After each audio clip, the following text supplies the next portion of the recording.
The date is June 6, 1944. Saint-Mère-Église, Normandy, France.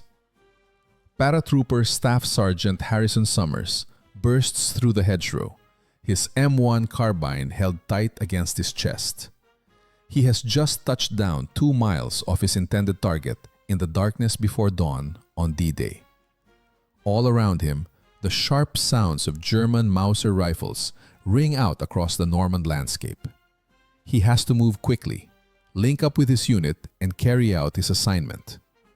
But there is an issue that has been troubling American airborne troops ever since their initial combat drop in North Africa 18 months before. This issue has already caused the deaths of many paratroopers even before they could pull the trigger once. Summers' carbine is still in one piece, but he is among the fortunate few. Scattered across the drop zones in Normandy that morning, more than 380 paratroopers hit the ground with rifle stocks that are cracked, warped, or totally ruined. The wooden parts of their M1 carbines break apart upon impact, making their main weapons completely ineffective. Some soldiers end up in trees, where their carbines smash wildly into branches. Others face rough landings in the night, with their guns absorbing the full brunt of the collision against stone barriers, roadways, and farming tools. The numbers are shocking. During the D-Day missions of the 82nd and 101st Airborne Divisions, about 23% of all M1 carbines used by paratroopers got damaged in the jump. That means almost 1 in every 4 weapons became unusable before any bullets were even aimed at the enemy. What these soldiers do not realize as they push through the thick hedges of France is that a fix for their trouble is already out there back in the United States. It is a fix so straightforward and clear that the Army's ordnance experts have been dismissing it for 2 years as ridiculous, unworkable, and the misuse of supplies. They have no idea that a single determined engineer, without any background in the military, has been waging a fight against red tape to protect their lives. And they definitely do not know that his seemingly silly change would one day become a regular feature on one of America's most famous guns. The EM-1 carbine comes into use in 1942 as a groundbreaking idea created by Winchester engineer David Marshall Williams. This light semi-automatic rifle tips the scales at just 5.2 pounds, which is half as heavy as the usual EM-1 Garand. It shoots a .30 caliber round from a 15-round removable magazine. The gun is meant for officers, drivers of vehicles, artillery teams, and backup soldiers who require something better than a handgun, but not as bulky as a full-sized battle rifle. The carbine quickly becomes a favorite among American troops. By the start of 1943, output hits 150,000 units each month from various makers. The gun's gentle kick, small size, and quick firing rate make it perfect for fights in tight spots. Paratroopers especially like the carbine because it is easy to handle in the cramped spaces of plains and works well in the close hedge battles of Europe. But the EM-1 carbine has a serious weakness that shows up in airborne missions. The rifle's stock and handguard are crafted from American walnut, chosen for its balance of toughness and supply. In regular foot soldier duties, the wooden pieces hold up fine, but jumps from the air put guns through stresses way beyond typical battle wear. When a 190-pound paratrooper leaps from a C-47 at 120 miles per hour and then feels the harsh jolt of his parachute opening, everything strapped to him turns into a possible flying hazard. The EM-1 carbine, usually stored in a cushioned bag tied to the paratrooper's leg, swings around wildly while coming down. On touching the ground, particularly in tough landings with strong winds or urgent cases, the weapon frequently hits the earth with huge power. The walnut stock, even with its solidity, just cannot handle these constant blows. Following the disastrous Operation Husky in Sicily in July 1943, where 82nd Airborne Paratroopers note a 31% rate of weapon harm, the Army tries out a few fixes. They remake the storage bag with extra cushioning. They give out guidelines for paratroopers to land in certain positions to shield their guns. They even try sending weapons down separately in gear packages. None of these ideas succeed well. The changes to the storage bag increase heaviness and size.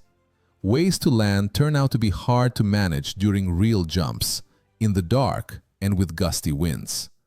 Dropping gear apart leads to weapons spread all over the landing areas, leaving troops without defense as they hunt for their rifles. By October 1943, things hit a breaking point. The 101st Airborne Division, getting ready for the coming attack on France, says that almost 40% of their EM-1 carbines need new stocks or big fixes after practice jumps. The division's leader, Major General Maxwell Taylor, writes straight to the ordnance team, saying the setup is not okay and could spell disaster for battle plans. The Army's top views stay the same. The wooden stock on the EM-1 carbine is the top choice available. Any other material would bring too much extra weight, expense, or trouble in making it. The gun's blueprint is locked in. No changes will be looked at. The risks could not be greater.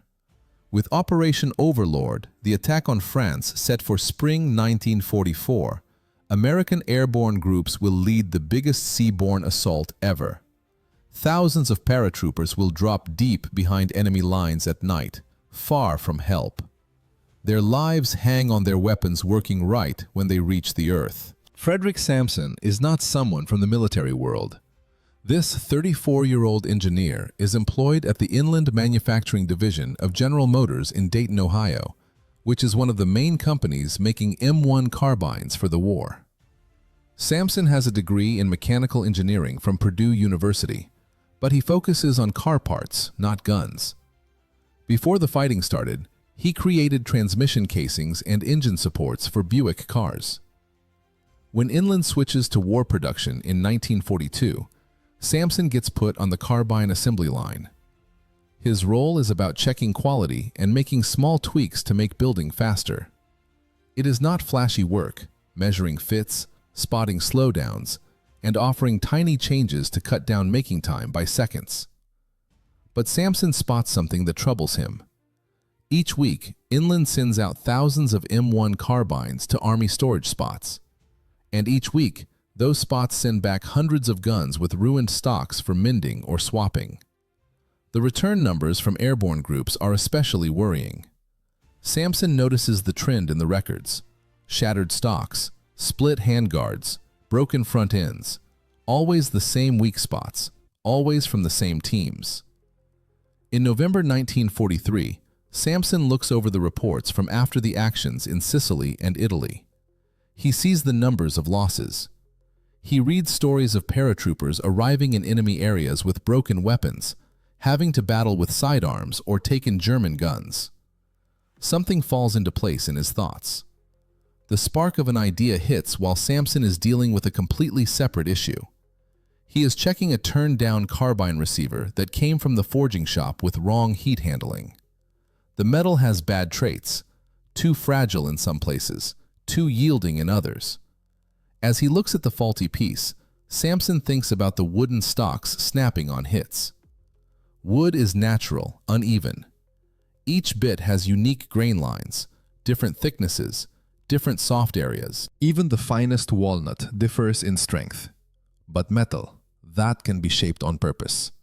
Metal can be molded into forms wood cannot do. Metal can be treated with heat for exact features. Metal can take in and spread out hitting forces in ways wood never could. Samson draws his concept during a lunch break on December 3, 1943.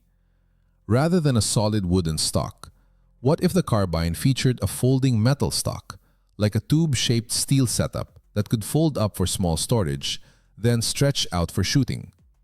Paratroopers could hold the gun with the stock tucked in, keeping it safe during the drop. Once on the ground, they could pull it out in moments. The thought is not totally new.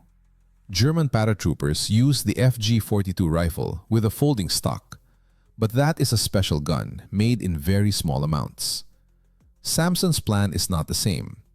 change the current EM1 carbine with an easy swap part that could be built on machines already there. He brings his drawing to his boss, production head Robert Hayes, the following day. Hayes looks at the sketch for maybe 30 seconds before sliding it back over the desk. "Fred, we build what the Army asks for. We do not remake weapons." But the rate of breaks is the Army's headache, not ours. We are hitting our making goals. That is our role. Samson does not quit. He knows a detail Hayes does not. He has been writing to his younger brother, Lieutenant James Samson, who leads a platoon in the 17th Airborne Division, training at Camp McCall, North Carolina. James' notes describe the gun troubles in clear detail. Actual troops, actual issues, actual results.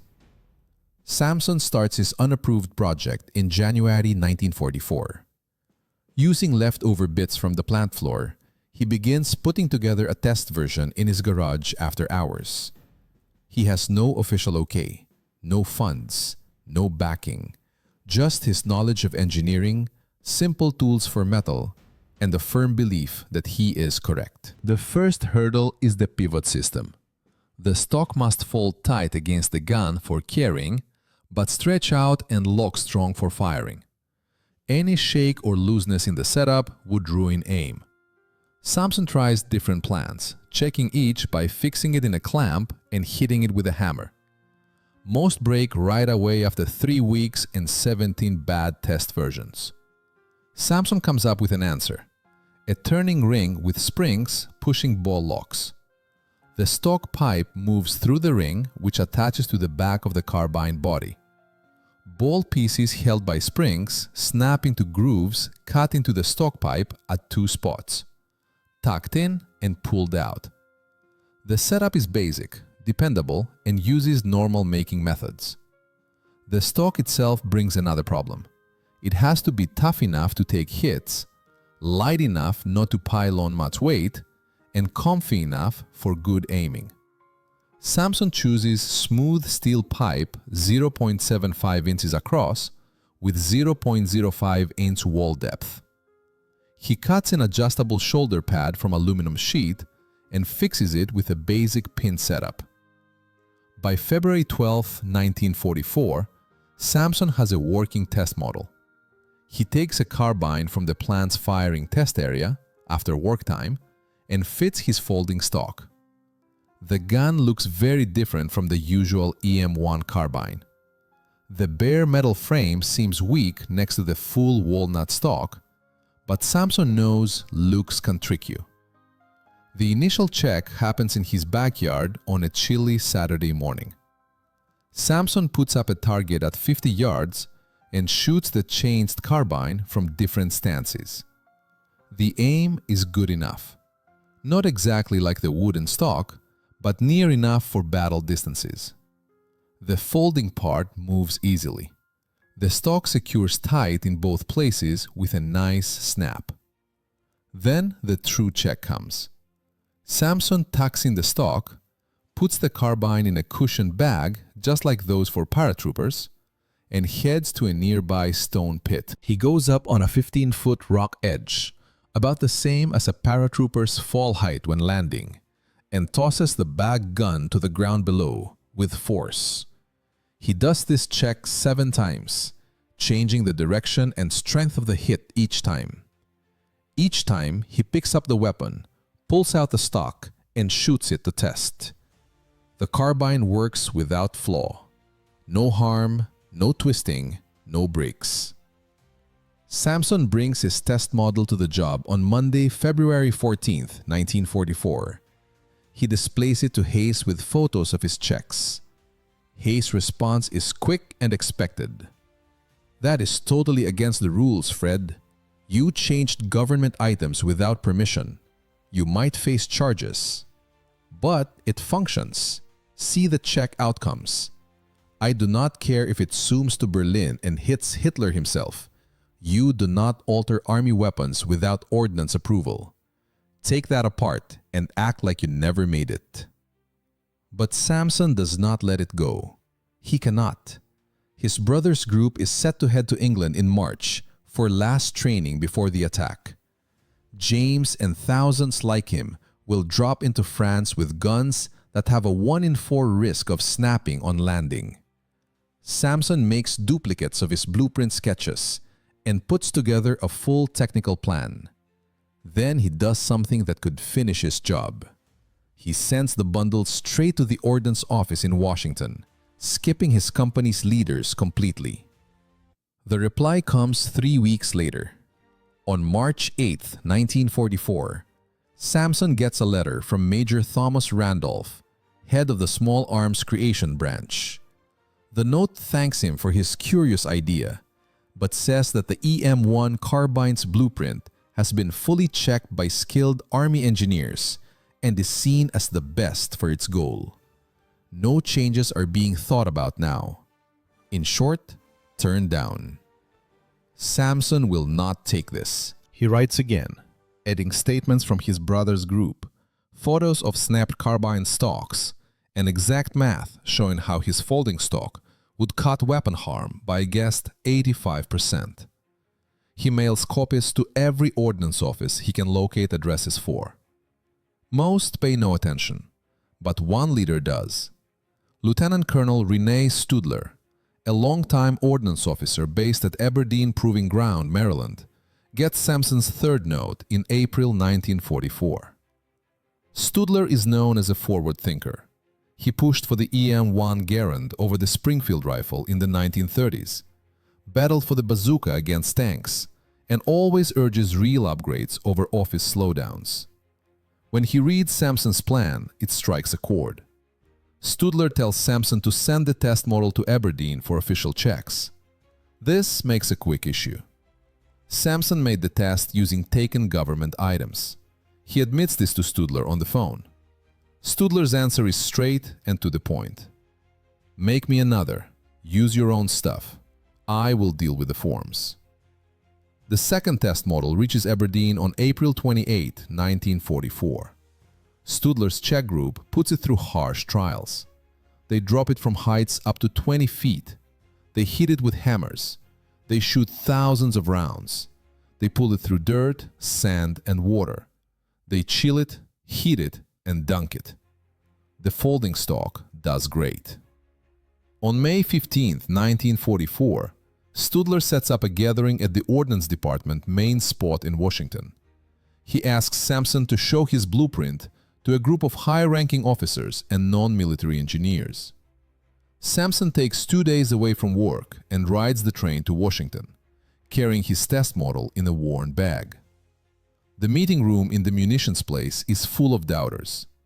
Major Randolph, who turned down Samson's first plan, sits right up front with arms folded. Around the big table are colonels, lieutenant colonels, and engineers from Springfield Armory and other makers. These people have many years of combined know-how in gun design. They created the M1 carbine. They okayed its details. They locked its blueprint for big making. And now some car engineer from Ohio is saying they messed up. Samson places his test model on the table and starts his talk. He lays out the trouble. 23% weapon harm rate in airborne work. He displays photos of broken stocks from Sicily and Italy. He shares words from paratroopers. He shows how the folding part works, pulling out and tucking in the stock without hitch. Then he brings out the check numbers from Aberdeen. The facts cannot be argued. In drop checks like parachute falls, the wooden stock breaks 37% of the time. The folding metal stock breaks 0% of the time, not even once in 200 drops. Major Randolph cuts in. Mr. Samson, your blueprint adds extra parts. It adds spots that could fail. The folding setup might snap in battle. The tube stock could warp. The ball locks could give out. You're bringing in many new ways for the gun to go wrong. The checks show your checks are not enough. You have done what? A few hundred drops. We're making 150,000 carbines each month. Any change must be totally solid across millions of pieces. Another engineer, Harold Simpson from Springfield Armory, speaks up. There is also the making problem. We have 12 makers building carbines. Your change would need new tools, new machines, training for workers again. We would lose weeks of output. That is tens of thousands of guns. We would not get them to troops who need them now. Samson senses the group shifting against him. These men have real worries. He is an outsider questioning the system. His blueprint, while it works, does add more steps. Switching making would cause trouble. But then Colonel Studler gets to his feet.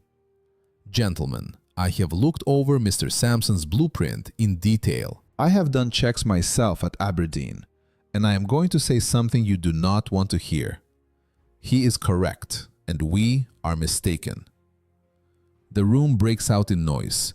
Several officers try to talk at the same time. Randolph's face gets red.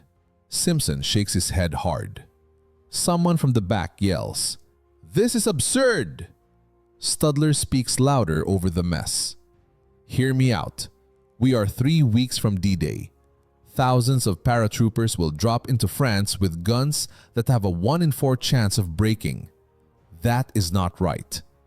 That is not something we can stand. That is not what we can explain to the families of men who die because their rifles failed.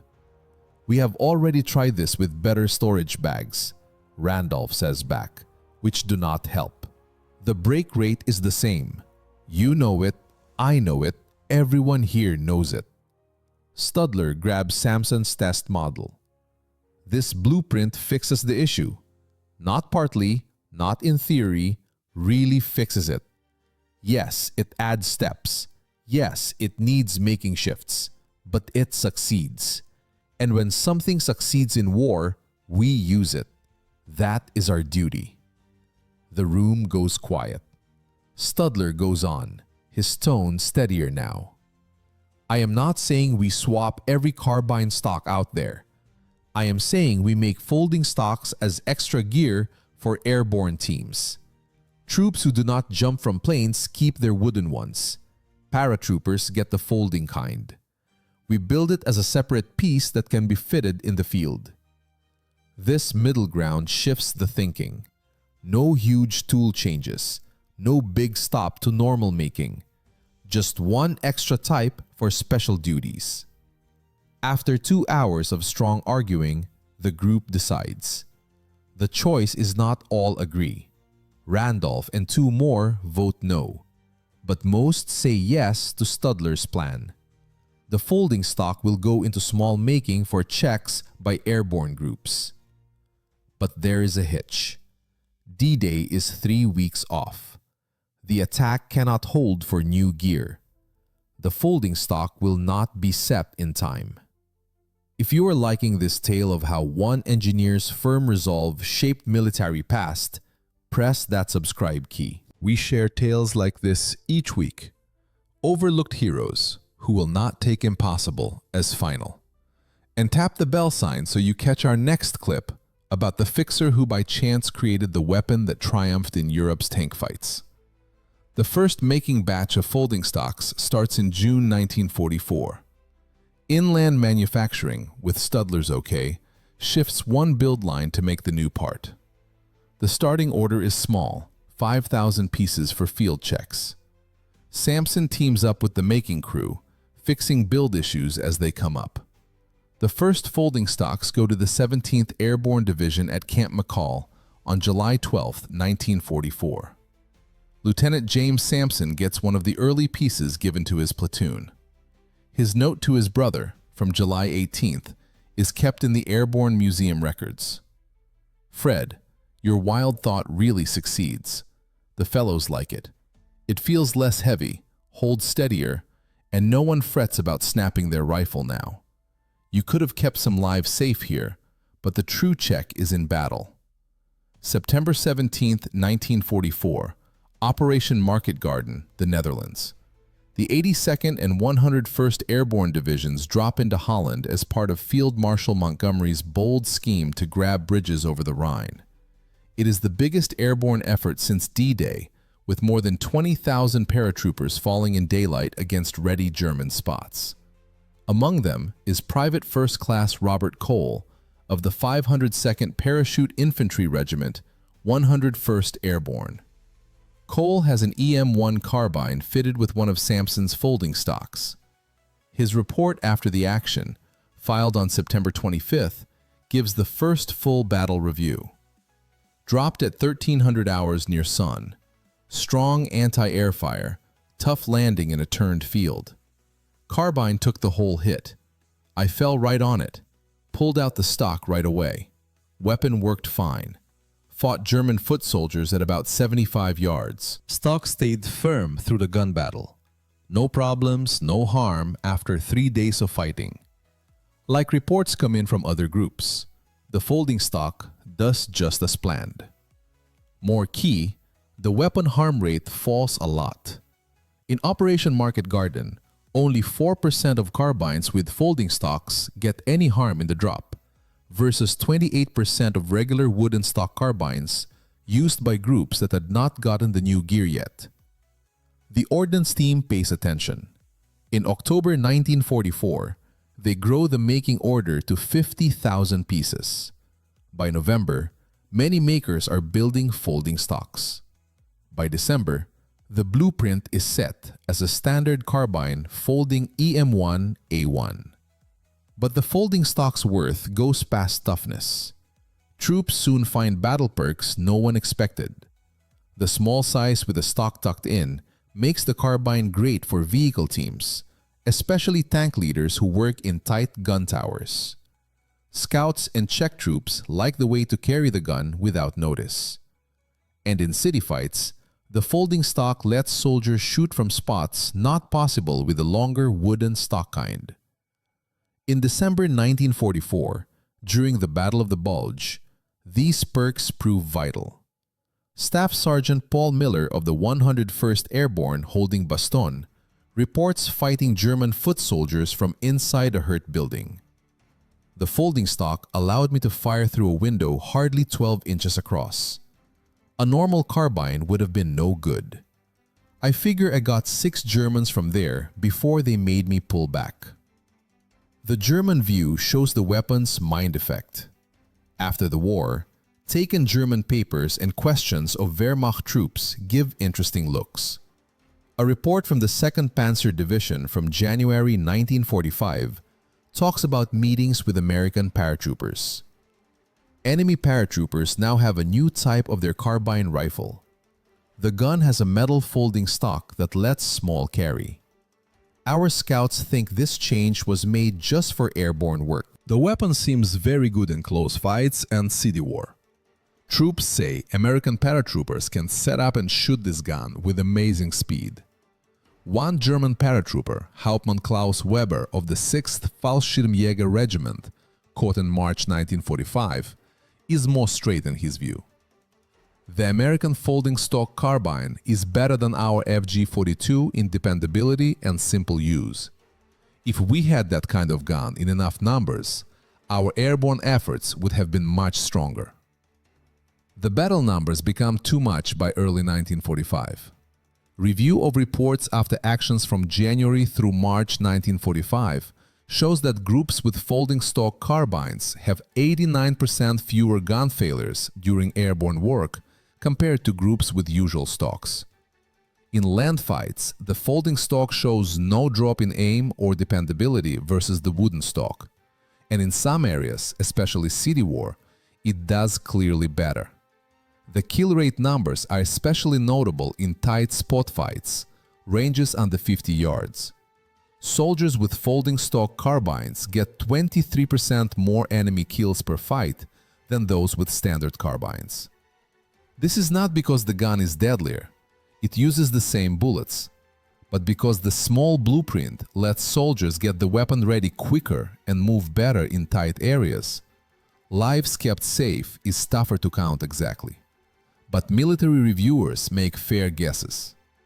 If weapon harm rates had stayed at 23% during big airborne efforts from D-Day to the war's end, about 3,400 more paratroopers would have landed in fight zones with broken main weapons.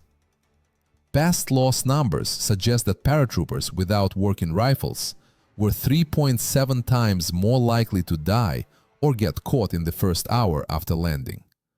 Using these numbers, reviewers guess the folding stock stopped between 800 and 1,200 American battle deaths. By April 1945, Macon hits full speed. Over 140,000 folding stocks have been built. The blueprint is okayed for all airborne groups and is going to tank teams, military guards, and other special forces. Orders are set for another 500,000 pieces to back the planned attack on Japan. Then, in August 1945, the war stops. Japan gives up. The huge making orders are stopped, but the EM-1A1 carbine with folding stock has shown itself without question. It stays in use with airborne groups through the time after the war. The tale of how this gun shaped current military blueprints is captivating, and we have more amazing engineering tales ahead. If you want to back this channel and get first look at clips like this, see our Patreon link below. Your help lets us dig into these lost tales and make them real. The EM-1A1 carbine gets heavy use in Korea. From 1950 to 1953, American paratroopers dropping into icy peaks and rice fields carry Samson's folding stock blueprint. The gun does perfect in settings from -30 degrees winters to wet summer rains. Making starts again with another 150,000 folding stocks built during the Korean War. In Vietnam, the EM-1A1 stays in use with Special Mission Forces and South Vietnamese airborne groups deep into the 1960s, even as the EM-16 rifle starts taking over as the usual American troop gun. Advisors and Special Forces troops like the carbine's steadiness and the folding stock's small size for jungle work. The full making numbers show the blueprints win. Between 1944 and 1973, when the EM-1 carbine at last leaves U.S. military use, about 620,000 folding stocks are made. The blueprint is shared with many foreign armies. Changed versions show up on carbines used by French, Italian, South Korean, and many other forces around the world. Current military small guns still show Samson's new idea. The thought of a folding or shrinking stock for small carry and special work is now usual. The EM-4 carbine, the present main weapon of U.S. forces, has a sliding stock that does the same job Samson's blueprint handled in 1944. The AK-47 and its kinds include folding stock types. Almost every current military rifle has a small version with a folding or shrinking stock. Frederick Samson never looked for praise for his creation. After the war, he went back to car engineering at General Motors. He had several rights for transmission parts and engine blueprints, but hardly spoke of his wartime on the carbine stock. When the ordnance team offered him a non-military honor in 1946, he said no, stating the praise went to the troops who used the gun, not the engineer who made it. Colonel Studler, who backed Samson's blueprint against office pushback, left the army in 1954 with the level of brigadier general. In his life story book from 1962, he wrote, "The folding carbine stock showed me that strong ideas can come from any spot. The top agreement is often off, and at times, the key thing a leader can do is hear someone with no standing but good sense and drive." In 1967, at a gathering of the 101st Airborne Division, a bunch of old soldiers gave Samson a sign. The words said, "To Fred Samson, who gave us a weapon we could count on. Thanks to you, we made it back." Samson, then 57 years old, is said to have cried when he saw it. He passed in 1983 at age 73, mostly unknown beyond gun collector groups. His death notice in the Dayton Daily News spoke of his 40-year job at General Motors, but said zero about the folding carbine stock that kept hundreds of lives safe and shaped military small arms blueprints for years. The teachings of Samson's tale go past military past. New ideas often come from surprise places. The car engineer, with zero military know-how, saw an issue that lifelong gun makers overlooked. He had the bravery to question top agreement and the will to battle office slowdown. His win relied on finding the right backer. Without Colonel Studler's readiness to question his own group, Samson's blueprint would have ended in a drawer. Leading sometimes means going against the tops and risking on an outsider's thought. The tale also shows the price of office fight against shift. If Samson's blueprint had been taken in 1943 when he first offered it, hundreds of more lives might have been kept during the D-Day attack. Groups that turn down new ideas because they question set ways pay a cost, at times counted in people lost. Today, real M1A1 carbines with folding stocks are wanted collector pieces. They go for 3 to 4 times the cost of usual M1 carbines. Military showplaces put them out as samples of American cleverness during World War II. The blueprint is still being made by non-military firms for the collector and fun shooting worlds. But the gun's true mark is not in showplaces or sets. It is in the rule that Samson showed. When something fails, when lives hang on it, when the tops say no way, at times the correct fix comes from someone ready to skip the agreement and make a stronger answer. In the thick hedges of Normandy, the icy peaks of Korea, and the thick woods of Vietnam, American troops carried a gun that worked because one engineer would not take that snapped rifles were just part of jumping work. That firm no to the not okay. That is the true tale of the folding carbine stock, and that is a teaching worth keeping in mind. If you are making guns, growing companies, or just working to fix an issue all others have quit on, at times the most key thing you can do is skip the tops and make the darn thing anyhow.